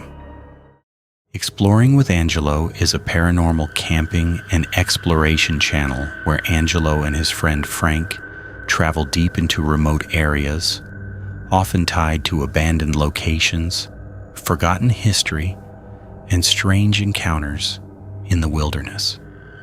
In this episode, the two return to the Burwash prison area in northern Ontario after experiencing unsettling activity the previous night. What begins as another camping trip quickly turns into a tense night, filled with voices, movement in the woods, and unexplained sounds surrounding their campsite. The video starts with the pair discussing the strange things they witnessed the night before, including what looked like a figure stepping out from near their tent and loud knocking sounds moving quickly through the trees. During the day, they search for a hidden cemetery connected to the old prison grounds, while also trying to fish enough food for dinner. Well, it's the same. It technically goes to the same lake. Yeah. And then down there is Cemetery Lake. Okay. Yeah. Maybe we should go fish the undead fish. Maybe. In Cemetery Lake. Alright, well, I'm gonna put a cemetery somewhere. Probably be, where would you put a cemetery if you were to do one here? Literally right here. After catching several pike and cooking chicken wings beside the lake, the atmosphere suddenly changes again as darkness falls over the camp. The first truly disturbing moment happens while Angelo stands away from the fire and repeatedly hears somebody quietly whispering his name from the woods behind him. Guess where I just heard my name?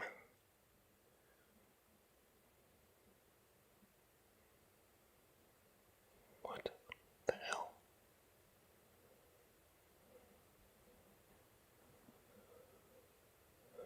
Hello?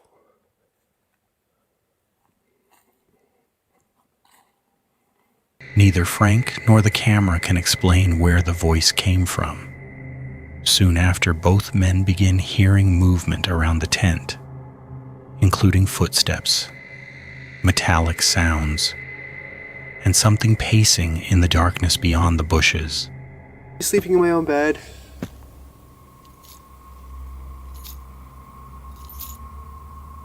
Uh-huh.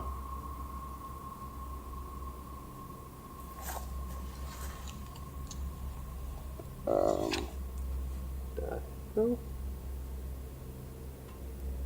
Sounded like somebody was like stomping their foot and then like keys or something. Yeah. Right? Yeah, keys definitely. Oh, what if like keys or like maybe like old cuffs? I don't really know what they sound like, to be honest, but... Things escalate even further later in the night, when loud noises circle the campsite and Angelo believes he sees a human-shaped figure standing in the trees near the tent. Someone just growled outside the tent.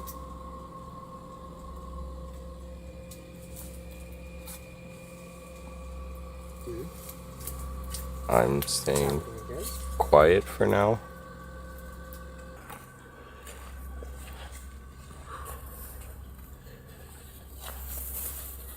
Yo, what the hell?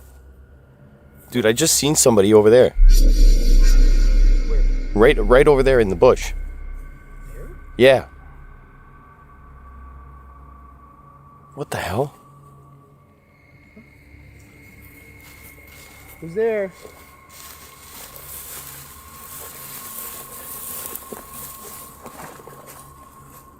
Like they were like right here.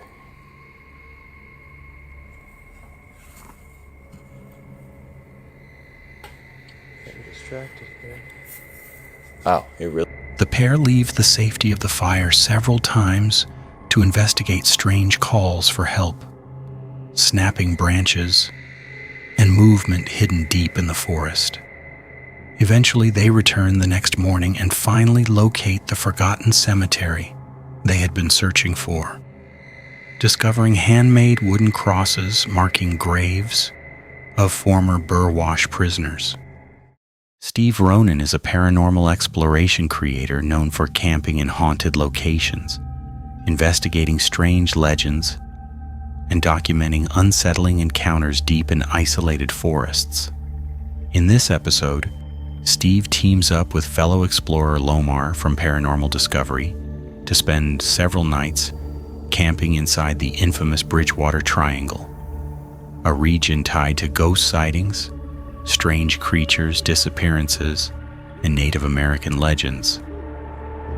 The first stop takes them to Assinet Ledge, where locals claim the Lady of the Ledge still haunts the cliffs after a tragic death long ago. While hiking through the dark forest, they joke about Bigfoot, hear strange sounds in the woods. Dude, I can't believe I'm gonna do the Bigfoot call. All right, here I go. Dude, it's hard. It is also awkward. Wait, do it again. I need to be calling the female Bigfoots. That's the thing I gotta do. So I gotta be like, whoa, whoa, whoa, whoa, whoa, whoa, whoa, whoa, whoa. Yeah, there we go. The other call was calling for male Bigfoots. So you got the opposite going. Yeah. I was calling male Bigfoots for like... Dude, you were calling male Bigfoots for a year, bro. Up in front of... And begin noticing an eerie shift in the atmosphere around them. Those are signs of Bigfoot? Yeah, so they'll like knock over trees and like leave them. Oh. I mean, it could be natural, but you gotta like pick and choose the ones that look weird. But... Right. Yeah. Do you see that? I didn't see it, but I heard something. It's like something got flown out of the side or something. Okay, we're already hearing some weird stuff going on. Are we in Swamp? Sounds like a river. Is there a river here? I can hear like flowing water. Yeah. And there could be a little river by those trees. Look at that. It's a little stream. Oh yeah. Bro, I bet you like Bigfoot comes through here to like drink some water. There's like a path right here. See, there's like a trail. A little animal trail. After setting up camp beside the ledge, the night quickly becomes unsettling when both hear what sounds like a woman screaming somewhere below the cliffs. A lot of noodle, but if we do get hungry later, we do have... Yeah, I already want my second cat. Yeah? I just finished it. What the What the was that? Yo. No, legit. Yeah. That was a scream. Yeah, I heard that. That sounded like a scream. It literally came, I don't know. I don't know. It came from down there. Hello?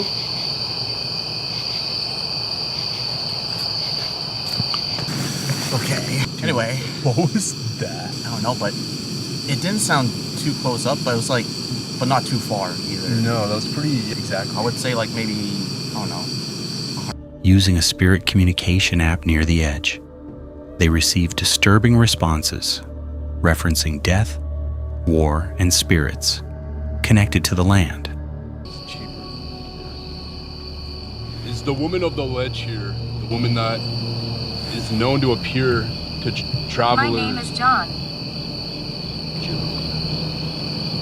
I just want to know who we're with right now. Hazel. Are you connected to the ground, Hazel? Let's be friends. Yeah, we can be friends. We're here to chat.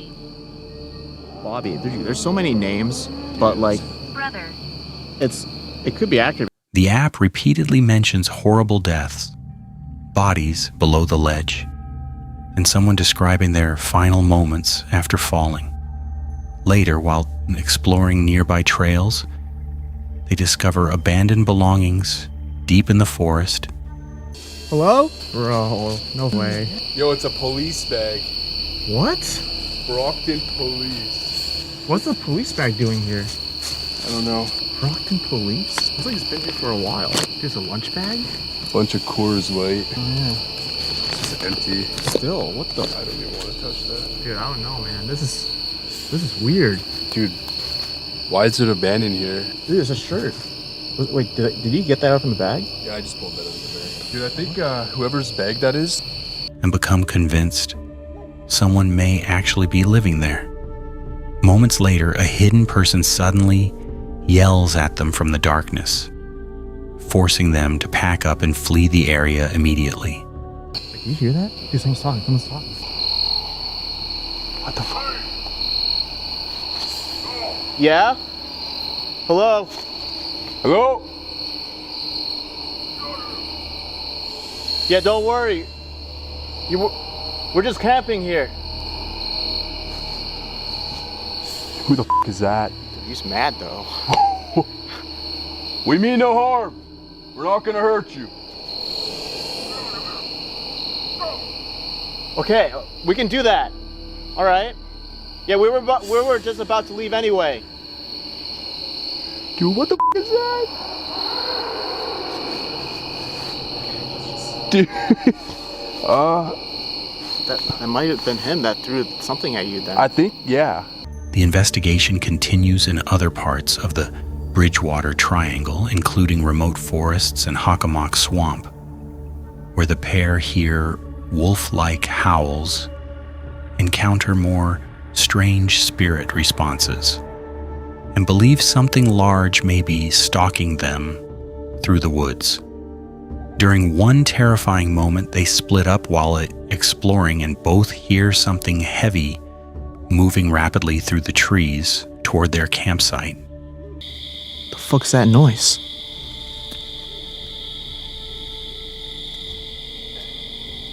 Okay. Whatever made those noises came from this way. Oh my gosh, I can hear it. It's literally so close. We're like a few feet away from it. What the f? Holy It's heading to the campsite. Oh. Holy You good?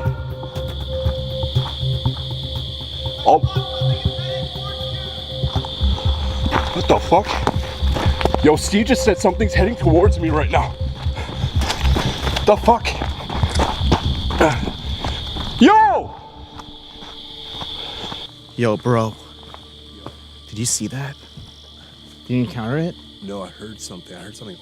Throughout the trip, Steve and Lomar are never fully sure whether they are dealing with paranormal forces, dangerous people hiding in the woods, or wild animals lurking just beyond the tree line.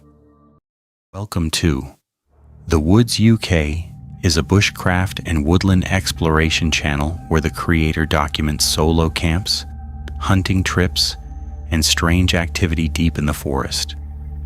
In this video, he returns to a section of woodland that has recently started making him uneasy after unexplained noises, strange trail camera footage, and signs that someone else may be moving through the area.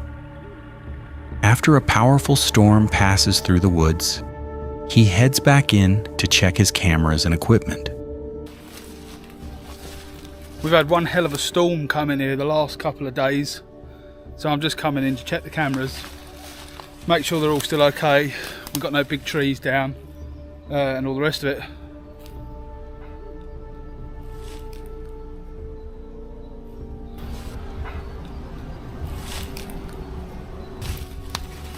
While walking through the muddy ground, he discovers a massive boot print that clearly does not belong to him.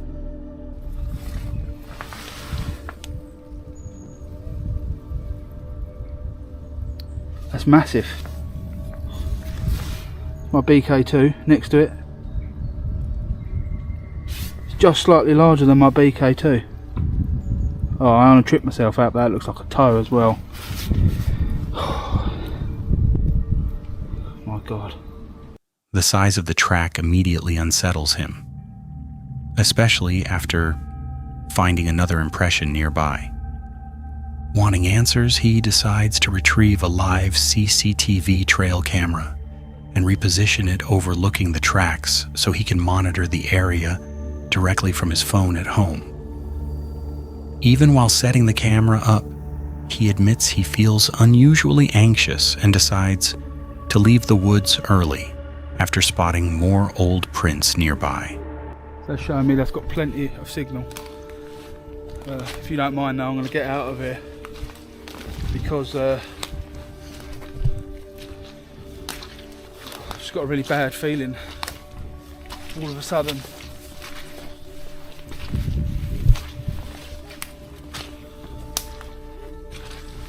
A few days later, he returns to camp in another isolated section of the woodland.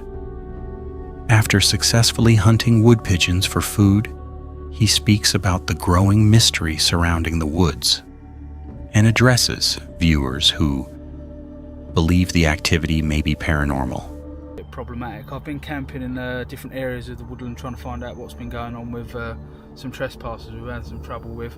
There's been some activity on my channel saying some of the viewers are sort of convinced it's some sort of legendary monster. I've got nothing against people's beliefs, but it's just not something I can sort of start believing in, because being here in the UK, I've pretty much spent a lot of time in all the woodlands around this area, from sort of young teenager right up to manhood now, hunting it and even running it with ferrets and stuff on the outskirts of the woodland. I've been ferreting the land for years, so that means turning up early with dogs, guns, nets, ferrets, and basically hunting that part of the woodland where we did have all the activity on one side. Although skeptical of monsters or legends, he admits the strange encounters are becoming harder to explain. That night, while trying to sleep, he suddenly hears what sounds like someone moving outside his shelter. The noise is enough to alarm him.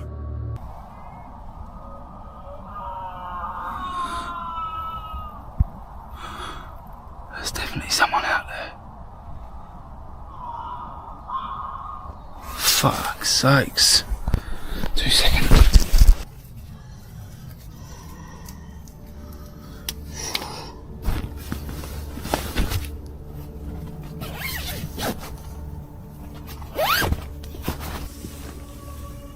Hello?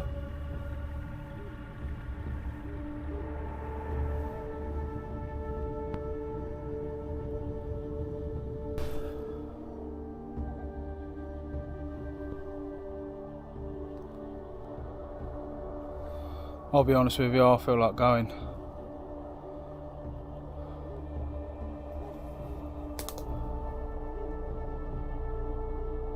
That might be exactly what I do.